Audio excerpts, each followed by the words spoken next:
Hello my dear student and my dear friend, मेरे इस YouTube channel में आप सभी लोगों का स्वागत है। पिछले वीडियो में मैंने आप लोगों को यूनिट सेकेंड तक बताया था। आज मैं आप लोगों को unit third data collection, method, observation और इंटरव्यू के बारे में बताने जा रहा हूं। जैसा कि आप सभी लोग जानते हैं कि आप लोगों का सेकेंड पेपर यानी बीए थर्ड सेमेस्टर का second paper field work tradition in social sciences. मैं आप लोगों को field work tradition in social sciences से यूनिट थर्ड के बारे में बताने जा रहा हूं। डाटा, आज का विषय है डाटा, डाटा कलेक्शन, डाटा संग्रह यानी कि आंकड़ों का संग्रह हम कैसे करते हैं, इसके बारे में मैं आपको बताऊंगा।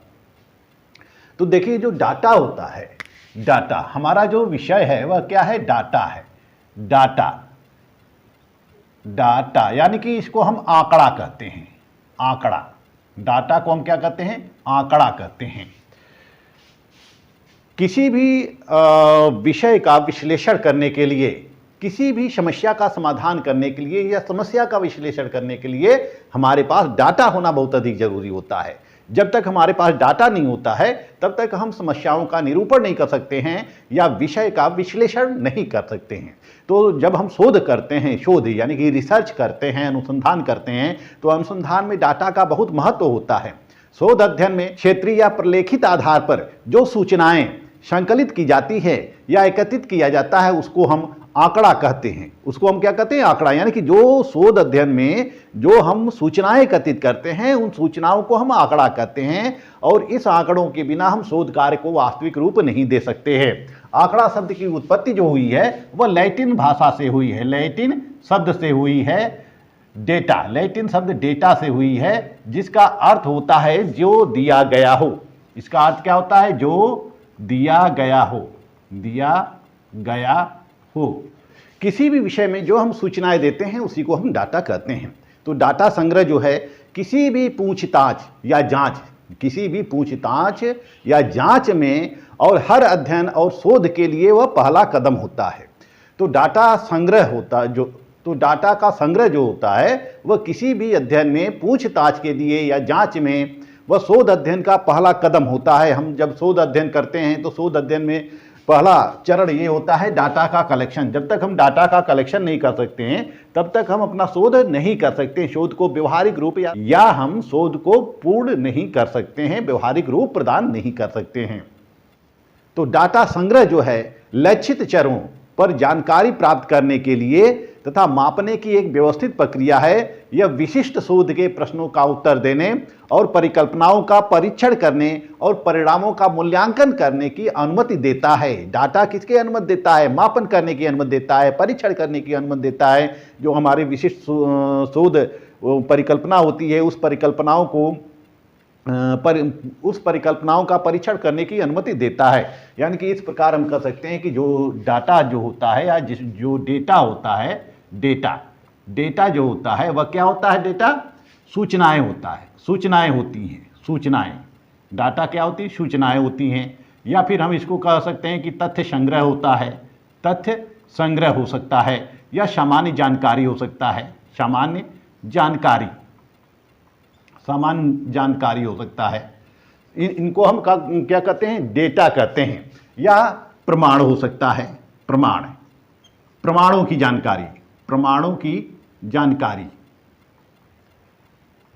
की जानकारी इत्यादि चीजें हो सकती हैं। तो डाटा सूचनाएं होती हैं, तथ्य संग्रह होता है, सामान्य जानकारी होता है। प्रमाणों की जानकारी करने के लिए हमारे पास कुछ प्रमाण होते हैं। हमारे पास क्या होते हैं? प्रमाण होते हैं जिनके आधार पर हम किसी भी तथ्य को प्रस्तुत करते हैं, किसी भी विषय का विश्लेषण करते हैं। जैसे कि हम समझते हैं इसको एक उदाहरण के द्वारा कि जैसे हम राजनीति विज्ञान के विद्यार्थी हैं, हमें किसी विषय पर शोध करना है। जैसे कि शोध ले लेते हैं राजनीति में जाति की भूमिका। राजनीति में जाति की भूमिका क्या होती है? राजनीति में जाति की भूमिका क्या है?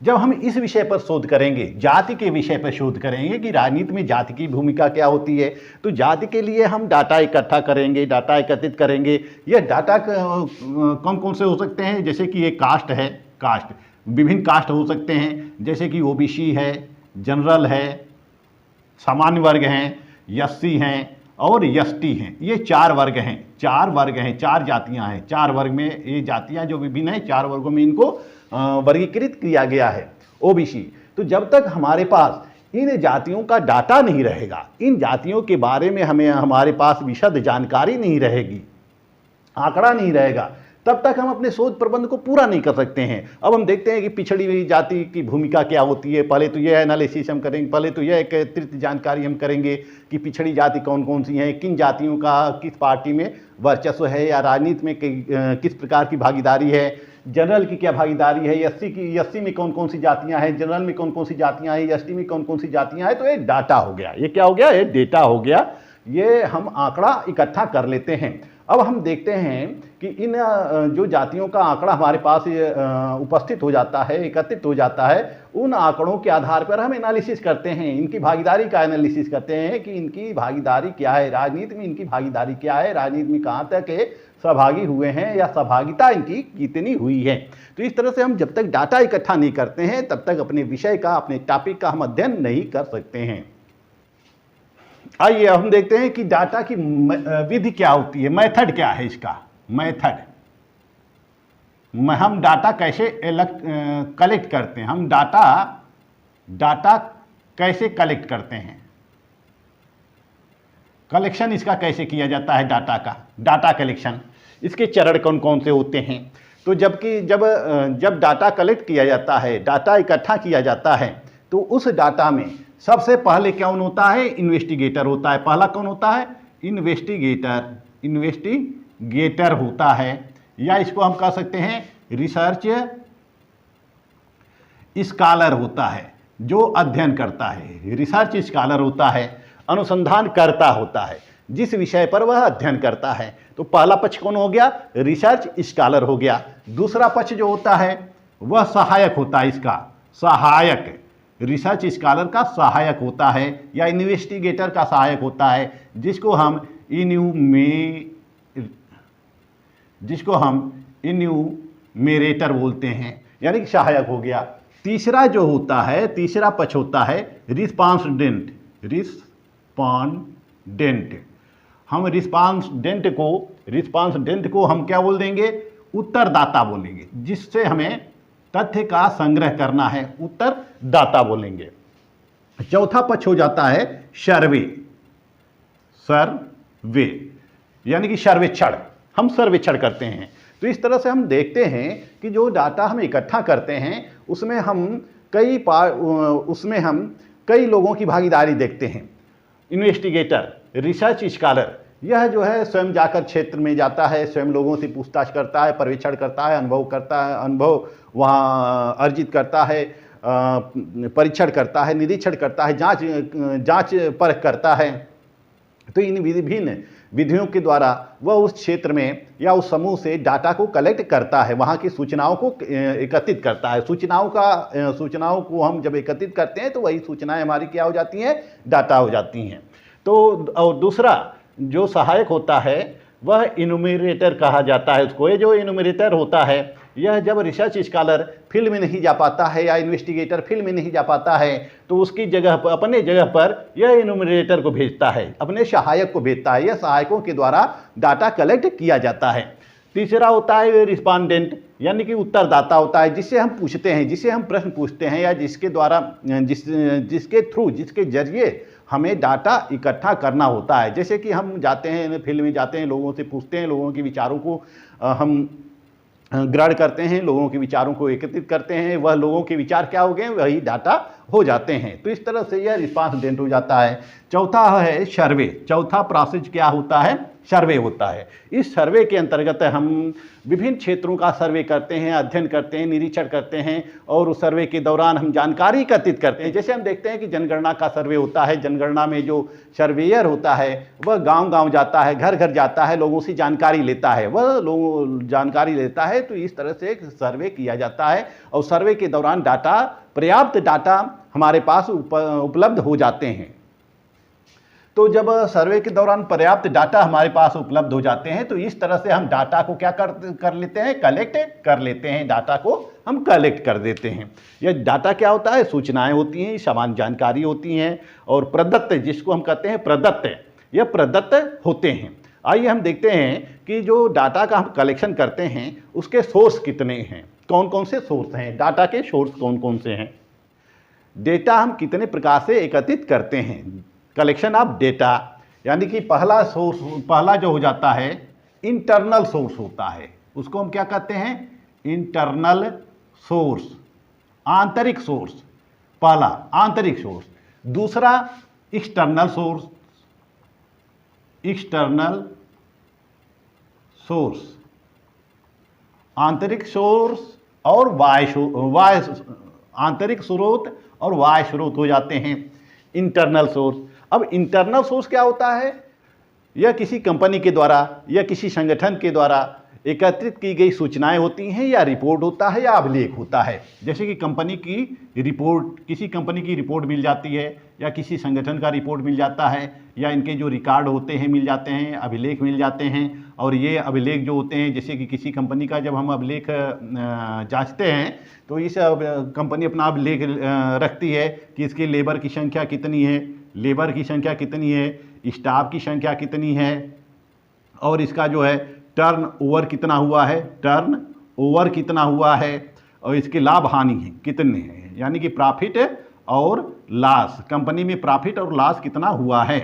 तो प्रॉफिट और लॉस को हम देख सकते हैं। तो ये इंटरनल डाटा हो जाता है, इनका इंटरनल सोर्स, डाटा का इंटरनल सोर्स हो जाता है। हम जब अध्ययन करते हैं किसी संगठन के ऊपर, किसी कंपनी के गतिविधियों के ऊपर, तो हम उस संगठन से संबंधित जो इंटरनल सोर्स होते हैं उनको इस्तेमाल करते हैं, उनका यूज करते हैं, उनके आधार पर हम अपना अध्ययन करते हैं। दूसरा होता है एक्सटर्नल सोर्स यानी कि बाह्य स्रोत। बाह्य स्रोत क्या होता है, बाह्य स्रोत दो प्रकार के होते हैं। एक प्राइमरी सोर्स होता है, प्राइमरी सोर्स होता है और दूसरा जो होता है सेकेंडरी सोर्स होता है। सेकेंडरी, प्राइमरी सोर्स और सेकेंडरी सोर्स होता है। जो प्राथमिक सोर्स होता है, प्राथमिक सोर्स में हम देखते हैं कि जो प्रत्यक्ष व्यक्तिगत अनुसंधान के द्वारा इसको एकत्रित किया जाता है, इसको व्यक्तिगत अनुसंधान के द्वारा एकत्रित किया जाता है। व्यक्तिगत अनुसंधान व्यक्तिगत अनुसंधान के द्वारा एकत्रित किया जा सकता है। और इसके अलावा प्रत्यक्ष मौखिक जांच के द्वारा एकत्रित किया जाता है। इसकी हम मौखिक जांच करते हैं, क्षेत्रों की मौखिक जांच करते हैं, मौखिक जांच के पश्चात हम देखते हैं कि स्थानीय व्यक्तियों के द्वारा पूछताछ करते हैं। प्रश्नावली विधि के द्वारा हम करते हैं, प्रश्नावली विधि के द्वारा हम करते हैं। और प्रश्नावली विधि में पहला आ जाता है डाक द्वारा और दूसरा आ जाता है, जो दूसरा होता है वह गणकों द्वारा अनुसूचियां भरना। गणकों यानी कि जो अनुसंधानकर्ता होते हैं वह स्वयं क्षेत्रों में जाते हैं और अनुसूचियों को भरते हैं, इस तरह से अनुसूचियों को भरते हैं। गणकों द्वारा अनुसूचियां भरना यानी कि प्रश्नावली के द्वारा, प्रश्नावली हम लोगों से प्रश्न पूछते हैं।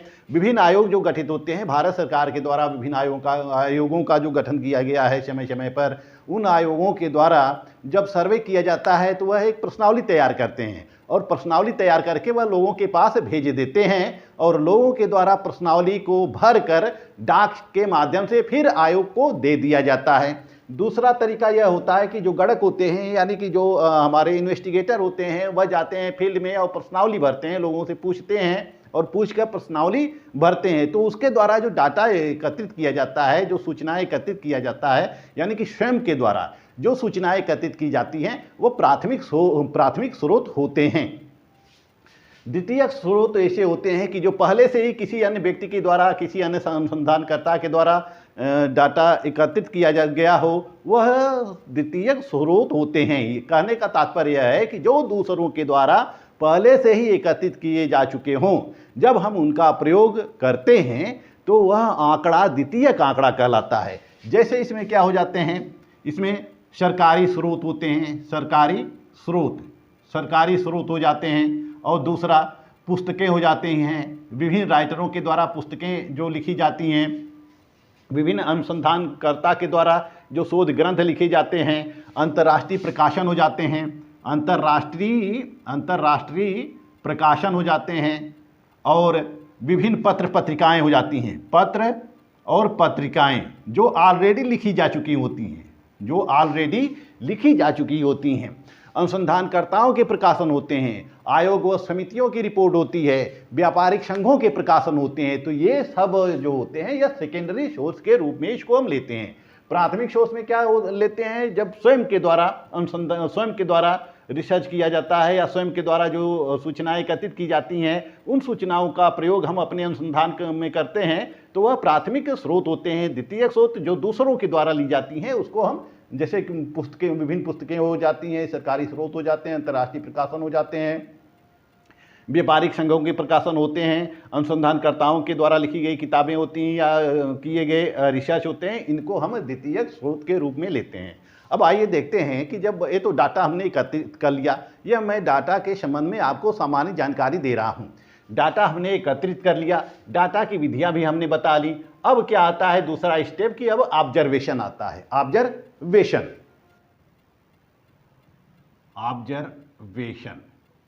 इसको हम निरीक्षण कहते हैं, निरीक्षण या अवलोकन कह सकते हैं।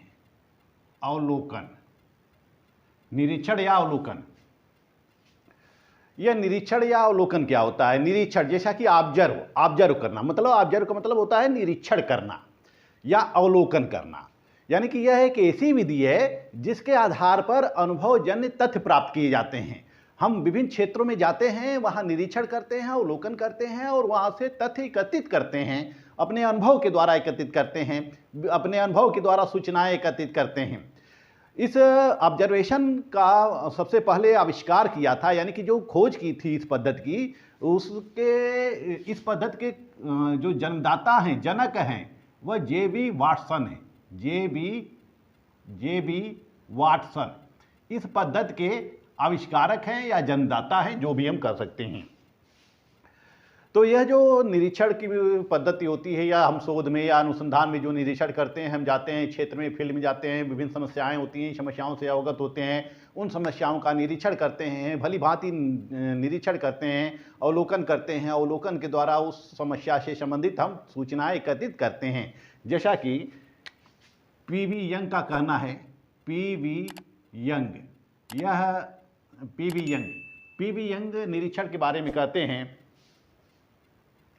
कि पी.वी. यंग कहते हैं कि निरीक्षण आंखों द्वारा विचारपूर्वक अध्ययन की पद्धति के रूप में काम लाया जाता है। निरीक्षण क्या है? आंखों के द्वारा विचारपूर्वक अध्ययन की पद्धति के रूप में काम में लाया जाता है, जिससे सामूहिक व्यवहार तथा कठिन सामाजिक संस्थाओं के साथ साथ समग्रता का निर्माण करने वाली अलग इकाइयों का अध्ययन किया जा सके। यानी कि हम अपनी आंखों से सूक्ष्म अवलोकन करते हैं और एक पद्धति के रूप में हम काम लाते हैं, यानी कि विचारपूर्वक अध्ययन करने की पद्धति के रूप में काम में लाते हैं, जिससे सामूहिक व्यवहार तथा कठिन सामाजिक संस्थाओं के साथ साथ समग्रता का निर्माण करने वाली अलग इकाइयों का अध्ययन किया जा सके। हम विभिन्न इकाइयों का अध्ययन करते हैं, अवलोकन के द्वारा करते हैं। तो जो निरीक्षण होता है वह एक ऐसी पद्धति होती है जिसके द्वारा हम अपने प्रत्यक्ष अनुभव के द्वारा हम प्रत्यक्ष आंखों से देखते हैं, और आंखों से देखकर जो हम अनुभव प्राप्त करते हैं, उसी अनुभव के आधार पर हम डेटा का निर्माण करते हैं, डेटा लेते हैं, सूचनाएं लेते हैं। तो उसको हम निरीक्षण या अवलोकन के द्वारा करते हैं। जैसे कि क्लास में परीक्षाएं हो रही हैं, क्लास में जो एक इन्विजिलेटर होता है, जो कक्ष निरीक्षक होता है, वह विभिन्न छात्रों का निरीक्षण करता है और निरीक्षण के दौरान विभिन्न गतिविधियों पर नज़र रखता है, कौन किस प्रकार की गतिविधियां कर रहा है, तो वह नज़र रख के वह छात्रों के बारे में, छात्रों के व्यवहार के बारे में, छात्रों की गतिविधियों के बारे में वह अध्ययन कर सकता है कि कौन सा छात्र नकल मार रहा है या कौन सा छात्र दूसरे छात्र की कॉपी देख रहा है या कॉपी की कॉपी कर रहा है। तो इस तरह से वह निरीक्षण, पूरे कमरे का निरीक्षण करता है। निरीक्षण करने के पश्चात उसके पास कुछ डाटा हो जाता है, कुछ सूचनाएं हो जाती हैं छात्रों की गतिविधियों के संबंध में। इसी तरह से एक रिसर्च स्कॉलर जो होता है या इन्वेस्टिगेटर होता है, वह फील्ड में जाता है, तो फील्ड में जाकर वह विभिन्न समस्याओं का निरीक्षण करता है, अवलोकन करता है और अवलोकन से कुछ आंकड़े उसको प्राप्त हो जाते हैं। इस डाटा कलेक्शन इस ऑब्जर्वेशन की विशेषताएं क्या होती हैं? विशेषताएं, ऑब्जर्वेशन की विशेषताओं से हम अवगत होते हैं। इसकी पहली विशेषता होती है कि यह अनुभवजन्य होता है। यह अनुभवजन्य होता है। अनुभव, हम जो डाटा एकत्रित करते हैं इस निरीक्षण के द्वारा, तो वह निरीक्षण के द्वारा जो डाटा हम एकत्रित करते हैं वह डाटा हमारा अनुभवजन्य होता है, यानी कि अनुभव पे आधारित होता है। हम खुद जाते हैं फील्ड में, विभिन्न समस्याओं का अध्ययन करते हैं और समस्याओं का अध्ययन करने के पश्चात हमें जो उस समस्याओं से अनुभव प्राप्त होता है, उनकी समस्याओं से जो अनुभव प्राप्त होता है, अनुभव के आधार पर हम डाटा एकत्रित करते हैं। इस पद्धति के द्वारा हम समस्याओं का सूक्ष्म अध्ययन करते हैं, सूक्ष्म अध्ययन करते हैं, माइक्रो स्टडी करते हैं, एक बहुत ही बारीकी से अध्ययन करते हैं, उसका बहुत बारीकी से अध्ययन करते हैं। बारीकी से अध्ययन करके उसके गुण दोष विभिन्न समस्याओं की जांच करते हैं। जांच करने के पश्चात हम सूचनाएं संग्रहित कर लेते हैं। इस पद्धति की, यानी कि निरीक्षण के द्वारा हम प्राथमिक डाटा एकत्रित करते हैं, प्राथमिक आंकड़ा एकत्रित करते हैं। हमें कौन सा आंकड़ा प्राप्त हो जाता है? प्राथमिक आंकड़ा, यानी कि डेटा का प्राथमिक, प्राइमरी सोर्स प्राप्त हो जाता है, प्राइमरी डेटा प्राप्त हो जाता है, प्राथमिक सामग्री हम एकत्रित करते हैं। चौथा है, इसमें इंद्रियों का समावेश होता है। इंद्रियों का समावेश होता है। इंद्रियों का समावेश, डाटा कलेक्शन में हम इस पद्धति के द्वारा, ऑब्जर्वेशन के द्वारा हम अपने विभिन्न इंद्रियों का प्रयोग करते हैं। जैसे आंखों का प्रयोग करते हैं, अपने कान का प्रयोग करते हैं, अपने दिमाग का प्रयोग करते हैं, बुद्धि का प्रयोग करते हैं और अपने दिमाग के द्वारा, अपने बुद्धि के द्वारा हम डाटा को एकत्रित करते हैं। तो इंद्रियों का उपयोग किया जाता है। इस पद्धति में इंद्रियों का उपयोग किया जाता है और इस पद्धति के द्वारा, निरीक्षण पद्धति के द्वारा हमें कारण और परिणाम भी ज्ञात हो जाते हैं। कारण एवं परिणाम भी ज्ञात हो जाते हैं, क्योंकि हम विभिन्न कारणों का अवलोकन करते हैं और विभिन्न घटनाएं जो घटित होती हैं, क्यों होती हैं, कब होती हैं, कैसे होती हैं, किस कारण से होती हैं, उन सब का हमें ज्ञान हो जाता है। तो इसमें कारण और परिणाम को हम ज्ञात कर सकते हैं। अवलोकन के द्वारा हम देख सकते हैं कि छात्र यदि नकल कर रहा है तो वह क्यों नकल कर रहा है, या हमारी जो सरकारी नीतियां हैं, यदि वह सरकारी नीतियां असफल हो रही हैं तो क्यों असफल हो रही हैं, इनका हम निरीक्षण के द्वारा, अवलोकन के द्वारा इनका हम पता लगा सकते हैं। जो नेक्स्ट पॉइंट है वह है कि पक्षपात। इससे जब हम अवलोकन करते हैं या निरीक्षण करते हैं तो इससे हमारे जो अध्ययन होते हैं वह पक्षपात होता है। जो अध्ययन होता है हमारा अध्ययन, वह क्या होता है? निष्पक्ष होता है। निष्पक्ष होता है या पक्षपात रहित होता है। निष्पक्ष होता है, अध्ययन हमारा निष्पक्ष होता है या पक्षपात रहित होता है। यानी कि हम किसी भी प्रकार से निरीक्षण के द्वारा पक्षपात नहीं कर सकते हैं, बल्कि जो घटनाएं हमें जो जैसी दिखाई देती हैं, जो घटनाएं हमें जैसी दिखाई देती हैं उसी अनुसार हम तथ्यों का संग्रह करते हैं। तो इस तरह से यह ऑब्जर्वेशन की विशेषताएं हैं। आइए हम देखते हैं ऑब्जर्वेशन के प्रकार, टाइप ऑफ ऑब्जर्वेशन। प्रकार कौन कौन से हैं ऑब्जर्वेशन के? पहला प्रकार है, यानी कि हम ऑब्जर्वेशन कितने प्रकार से कर सकते हैं, किसके द्वारा किया जा सकता है। पहला है अनियंत्रित ऑब्जर्वेशन। अनियंत्रित निरीक्षण। अनियंत्रित निरीक्षण, यह जो अनियंत्रित निरीक्षण होता है, इसमें हम घटनाओं का स्वाभाविक रूप से अध्ययन करते हैं। घटनाओं का स्वाभाविक रूप से अध्ययन करते हैं, यानी कि जो घटना जैसी दिखाई होती हैं, जो घटनाएं जैसी दिखाई देती हैं, उसी आधार पर हम सूचनाओं का संग्रह करते हैं। यानी कि स्वाभाविक रूप से, प्राकृतिक रूप से घटने वाली घटनाएं अपने आप घटती हैं, उसमें हम किसी प्रकार का परिवर्तन नहीं करते हैं। तो हम जाते हैं फील्ड में, देखते हैं कि घटनाएं कैसे घटित हो रही हैं या विभिन्न समस्याएं कैसे जनरेट हो रही हैं, विभिन्न समस्याओं को किस प्रकार से समाप्त किया जा रहा है इत्यादि संबंधी निरीक्षण करते हैं। तो उस अनियंत्रित निरीक्षण के द्वारा हम सूचनाओं का संग्रह करते हैं। दूसरा होता है नियंत्रित निरीक्षण। नियंत्रित निरीक्षण दूसरा नियंत्रित निरीक्षण। ये जो नियंत्रित निरीक्षण होता है, इस नियंत्रित निरीक्षण में जो अवलोकन करता होता है वह घटनाओं का कार्यक्रम पर नियंत्रण, घटनाओं पर या कार्यक्रम पर नियंत्रण रखता है। जो नियंत्रित निरीक्षण होता है उसमें अवलोकन करता होता है, घटनाएं होती हैं और कार्यक्रम होता है, लेकिन अवलोकनकर्ता के द्वारा घटनाओं पर नियंत्रण रखा जाता है। जैसे कि वह किसी समूह पर अध्ययन करता है, किसी समूह पर अध्ययन करता है तो इसको नियंत्रित करता है, इसको अपने हिसाब से सुविधाएं देता है, अपने हिसाब से वह परिवर्तन कराता है और परिवर्तनों के द्वारा वह अध्ययन करता है। जैसे कि हम देखते हैं कि मनोविज्ञान में विभिन्न प्रयोग किए जाते हैं, चूहों पर प्रयोग किए जाते हैं, कुत्तों पर प्रयोग किए जाते हैं, बंदरों पर प्रयोग किए जाते हैं। तो यह सब नियंत्रित परीक्षण होता है कि उनको एक कमरे में बंद कर दिया जाता है या पिंजड़े में बंद कर दिया जाता है और समय समय पर विभिन्न परिस्थितियाँ क्रिएट की जाती हैं। विभिन्न परिस्थितियों के द्वारा वह किस प्रकार व्यवहार करते हैं इसको दर्शाया जाता है, उसके व्यवहारों का अध्ययन किया जाता है। तो हम जब मानवीय व्यवहारों का अध्ययन करते हैं या सामाजिक व्यवहारों का अध्ययन करते हैं, राजनीतिक व्यवहारों का अध्ययन करते हैं तो नियंत्रित परीक्षण के द्वारा भी ही उनका अध्ययन कर सकते हैं। क्योंकि अनियंत्रित परीक्षण के अंतर्गत, अनियंत्रित निरीक्षण के अंतर्गत हमारा विषय बहुत बड़ा हो जाता है, क्षेत्र बहुत बड़ा हो जाता है, दायरा विस्तृत हो जाता है, तो उसमें काफ़ी समय लग सकता है। इसलिए इस असुविधाओं को दूर करने के लिए हम नियंत्रित निरीक्षण का प्रयोग करते हैं।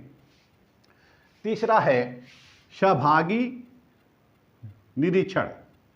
सहभागी निरीक्षण, यह जो सहभागी निरीक्षण होता है, इस सहभागी निरीक्षण में जो व्यक्ति होता है वह समूह का सदस्य बन जाता है, समूह का सदस्य बन जाता है। जैसे हमें किसी जनजाति के बारे में अध्ययन करना है, जनजाति के बारे में अध्ययन करना है, जनजाति के बारे में हमें अध्ययन करना है तो हम जनजाति के सदस्य बन जाते हैं, उनके सदस्यों के, जनजाति सदस्यों के बीच में रहने लगते हैं, तो उनकी संस्कृति अपनाने लगते हैं। इस तरह से हम निरीक्षण करते हैं, जनजातियों का निरीक्षण करते हैं और उनके व्यवहारों के द्वारा या उनकी गतिविधियों के द्वारा जो सूचनाएं उत्पन्न होती हैं, उन सूचनाओं का या उन डेटा का हम उपयोग करते हैं, उन डेटा को हम लेते हैं, डेटा का हम अपने अनुसंधान में प्रयोग करते हैं।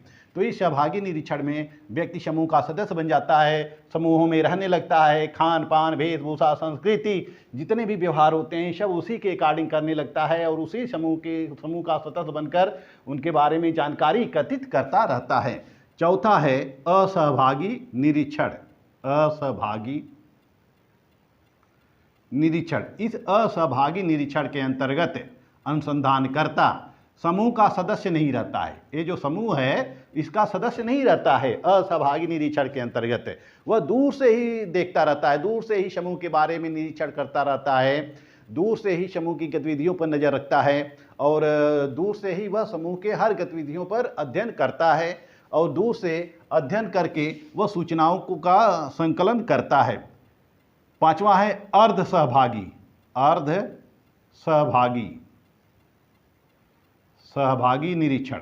इस अर्ध सहभागी निरीक्षण में दोनों की बीच की स्थिति होती है, सहभागी निरीक्षण की और असहभागी निरीक्षण की बीच की स्थिति होती है, जिसको हम अर्ध सहभागी निरीक्षण कहते हैं। इस अर्ध सहभागी निरीक्षण के अंतर्गत जो व्यक्ति होता है उसकी बीच की स्थिति, इस अर्ध सहभागी के अंतर्गत, असहभागी निरीक्षण के अंतर्गत व्यक्ति की स्थिति बीच की होती है, सहभागी और असहभागी के बीच की होती है, यानी कि वह समूह का सदस्य भी होता है और नहीं भी होता है। कहने का तात्पर्य यह है कि वह समूह में कभी कभी समूह द्वारा आयोजित होने वाले कार्यक्रमों में कभी कभी भाग लेता है और इस तरह से वह अंदर रहकर भी निरीक्षण कर लेता है और बाहर से भी निरीक्षण कर लेता है। वह समूह का सदस्य नहीं बनता है, न तो दूर से देखता है, बल्कि उससे थोड़ा सा क्लोज रहता है, उसके कभी कभी कार्यक्रमों में भाग लेता है, कभी कभी उस समूह में जाता है, उसकी गतिविधियों का अध्ययन करता है, अवलोकन करता है या फिर उसकी, और इसके अलावा वो बाहर से भी अध्ययन करता है, तो इसको हम अर्ध सहभागी निरीक्षण कहते हैं। चौथा है छठा है सामूहिक निरीक्षण। सामूहिक निरीक्षण के अंतर्गत केवल एक ही व्यक्ति समूह का अध्ययन नहीं करता है या एक ही व्यक्ति समस्याओं का अध्ययन नहीं करता है, बल्कि इसमें कई व्यक्ति होते हैं। यह ढेर सारे व्यक्ति मिलकर एक समूह का अध्ययन करते हैं और समूहों का अध्ययन करने के पश्चात जो सूचनाएं प्राप्त होती हैं, फिर उन सूचनाओं को संकलित किया जाता है, संग्रह किया जाता है, डेटा का संग्रह किया जाता है और समानताओं के आधार पर उस डेटा से हम निष्कर्ष निकाल सकते हैं या अपने अध्ययन में उसको ले सकते हैं। सातवां है निर्देशित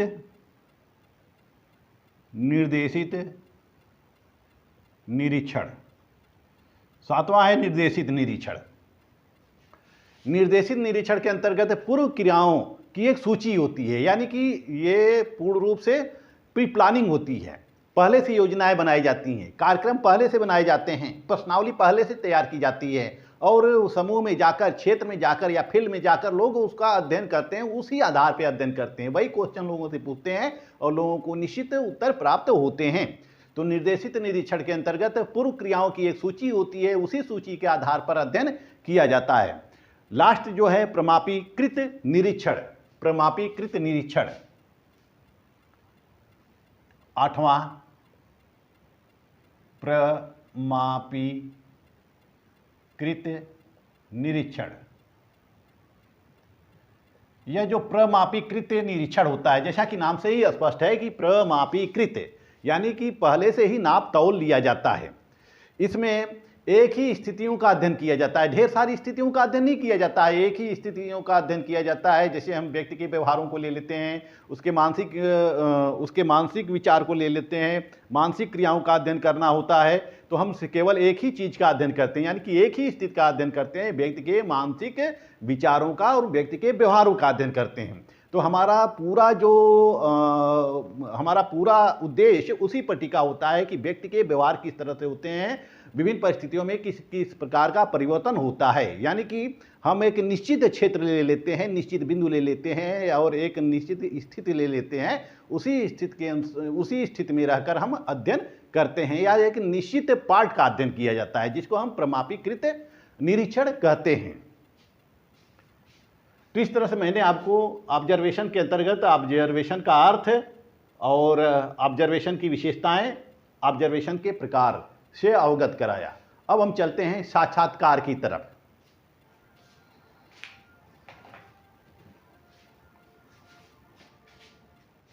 हम अपने शोध में, अपने अनुसंधान में एक और पद्धति का उपयोग करते हैं, साक्षात्कार का प्रयोग करते हैं। साक्षात्कार का उपयोग करते हैं यानी कि इंटरव्यू का उपयोग करते हैं।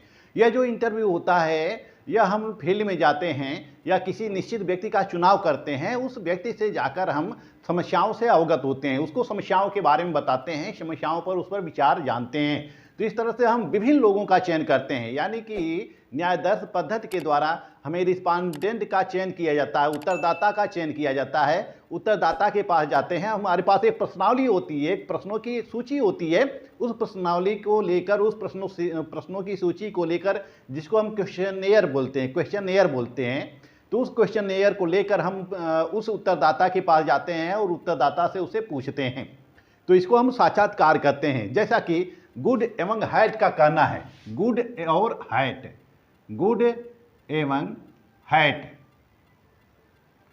और हैट का कहना है कि किसी उद्देश्य हेतु किया गया गहन वार्तालाप ही साक्षात्कार है। यानी कि गहन वार्तालाप, हम किसी व्यक्ति से मिलकर वार्तालाप करते हैं, बातचीत करते हैं, तो वह वार्तालाप क्या है? साक्षात्कार है। और हमारा उद्देश्य क्या होता है? रिसर्च होता है, किसी समस्या को लेकर होता है। उस समस्याओं के बारे में हम लोगों से सुझाव अगर जानना चाहते हैं तो सुझाव के लिए लोगों के पास जाते हैं, लोगों के विचारों को जानने का प्रयत्न करते हैं। हमारी उनसे सीधी वार्ता होती है। तो वह हमारी सीधी वार्ता क्या होती है? वह साक्षात्कार हो जाती है। वहीं पीवी यंग का कहना है,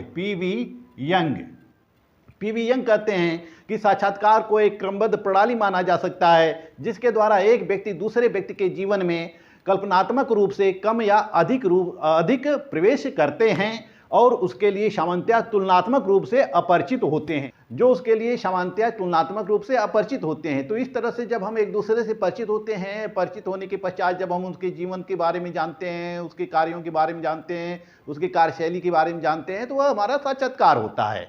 यम बुक्स के अनुसार यम बुश कहते हैं, यम बुश कहते हैं कि साक्षात्कार व्यक्तियों के आमने सामने की कुछ बातों पर मिलना या एकत्र होना कहा जा सकता है।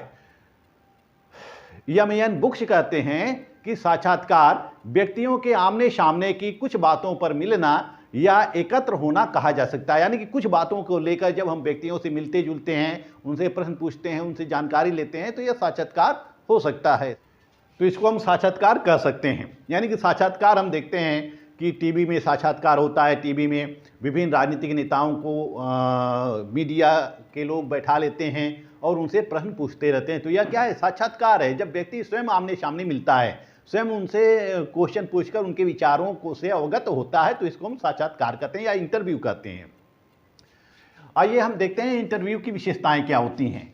आइए हम विशेषताओं से अवगत होते हैं कि साक्षात्कार प्रणाली की विशेषताएं क्या होती हैं। देखिए, साक्षात्कार में हम विचारों के आदान प्रदान का सर्वोत्तम साधन, यह विचारों के आदान प्रदान का सर्वोत्तम साधन है। हम दूसरों के विचारों को जानते हैं, दूसरे की मानसिकता को जानते हैं, दूसरे के जीवन को जानते हैं, उनकी सोच को जानते हैं। तो इसलिए हम साक्षात्कार के द्वारा विचारों को जानते हैं। विचारों को जानने का यह सर्वोत्तम साधन है।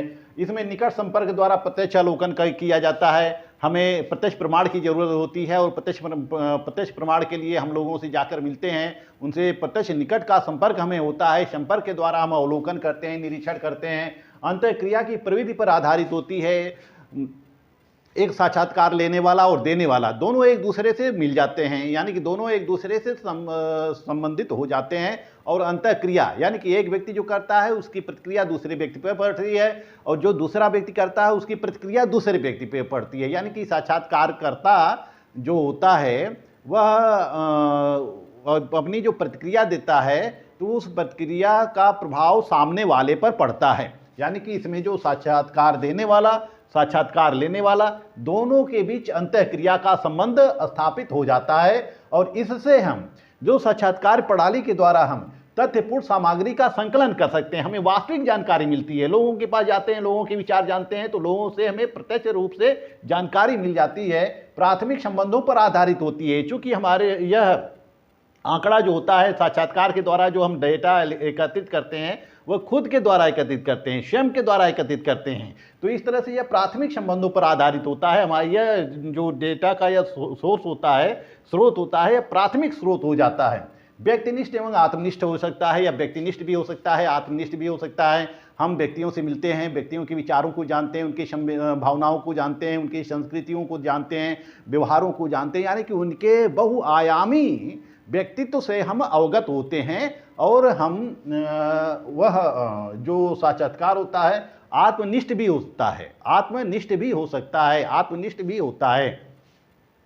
यानी कि हम प्रत्यक्ष अनुभव लेते हैं, हमें प्रत्यक्ष रूप से जानकारी मिलती है और हम अपने विवेक का वहाँ पर उपयोग करते हैं। तो इस तरह से साक्षात्कार प्रक्रिया में विचारों का आदान प्रदान होता है। निकट संपर्क के द्वारा प्रत्यक्ष अवलोकन हम कर सकते हैं। यह अंतःक्रिया की प्रविधि पर आधारित होती है। तथ्यपूर्ण सामग्री का संकलन इसमें किया जाता है। यह साक्षात्कार प्रणाली के अंतर्गत जो हमारे सोर्स होते हैं, जो हमारे डेटा होते हैं, वह प्राथमिक संबंधों पर आधारित होते हैं। यह साक्षात्कार प्रणाली व्यक्तिनिष्ठ भी होता है और आत्मनिष्ठ भी हो सकता है। हम व्यक्तियों से प्रभावित हो सकते हैं और व्यक्तियों से प्रभावित होकर हम उनके संस्कृतियों के अनुसार, उनके मनोदशा के अनुसार अपना अध्ययन सुनिश्चित करते हैं। आइए देखते हैं साक्षात्कार के प्रकार कितने होते हैं। प्रकार,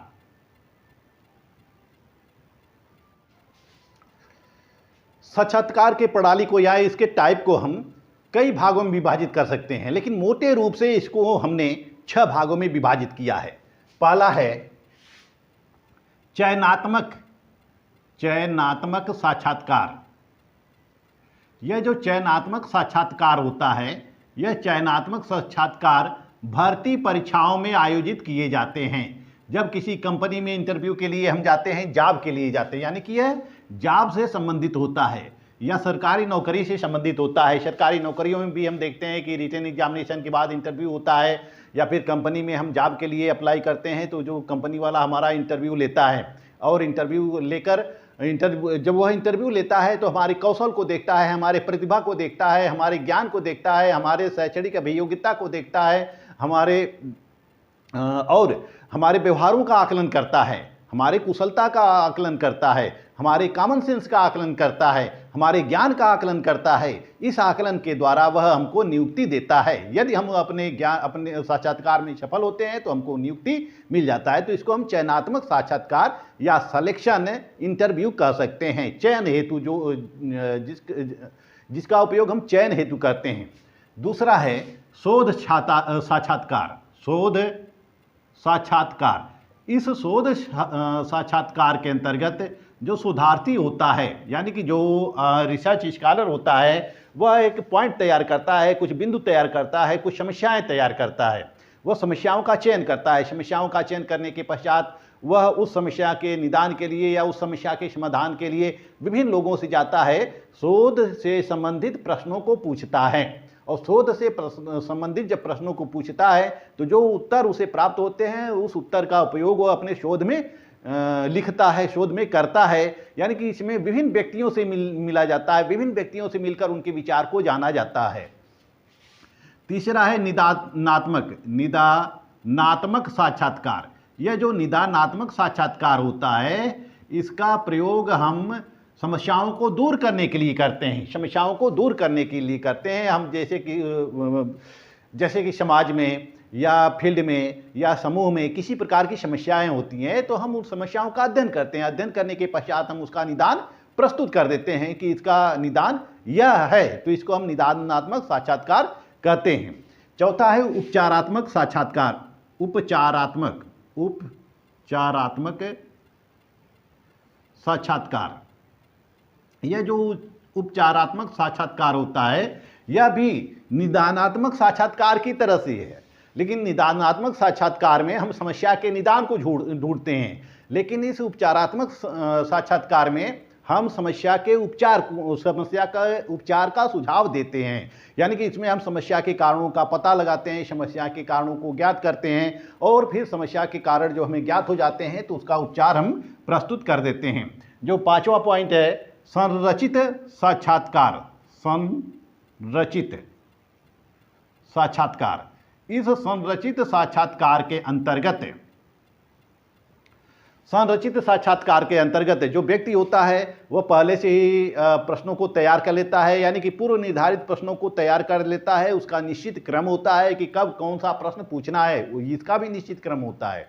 यानी कि साक्षात्कार प्रणाली में जो हम क्वेश्चन तैयार करते हैं, प्रश्नावली तैयार करते हैं, वह प्रश्नावली केवल विषय से संबंधित नहीं तैयार करते हैं, बल्कि उसके पारिवारिक पृष्ठभूमि से, उसके आर्थिक, उसके सामाजिक, उसके राजनीतिक, उसके धार्मिक पृष्ठभूमि से भी हम तैयार करते हैं। तो इस तरह से पूर्व निर्धारित प्रश्नों को निश्चित क्रम में रखा जाता है, और जब उस प्रश्नों को पूछा जाता है तो उसको रिकॉर्ड किया जाता है, और रिकॉर्ड करने के पश्चात हमें डेटा प्राप्त हो जाता है, सूचनाएं प्राप्त हो जाती हैं। तो इसका भी प्रयोग अनुसंधान में कर सकते हैं।